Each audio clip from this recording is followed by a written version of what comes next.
Monsieur le Président, alors le Sénégal a mis en place un programme de résilience économique et sociale, un coût global de 1000 milliards de francs CFA, environ 2 milliards d'euros. Il y a aussi des mesures sanitaires, des mesures qui affectent la vie des Sénégalais tous les jours. Il y a un couvre-feu de 20 heures jusqu'à 6 heures du matin, mais il n'y a pas de confinement total pour le moment. Est-ce que vous pensez sérieusement à cette option de confinement total ou alors est-ce que vous préférez peut-être l'alternative d'un dépistage massif pour éviter que la pandémie ne se répande? Alors, le Sénégal a fait le choix, dès le départ, de prendre des mesures graduelles et de suivre l'évolution de la maladie et d'adapter ses ripostes et ses réponses aux résultats obtenus.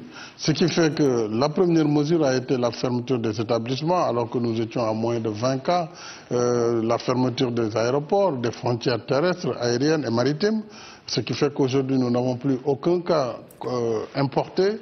Ensuite, nous sommes passés à l'état d'urgence et au couvre-feu de 18 heures à 6 heures du matin. Certainement, avec les nouveaux cas communautaires, nous allons réajuster les horaires du couvre-feu, peut-être remonter un peu plus, démarrer dès 18 heures et finir un peu plus tard, peut-être vers 7 heures du matin. Ensuite, la communication au niveau des communautés est très très importante.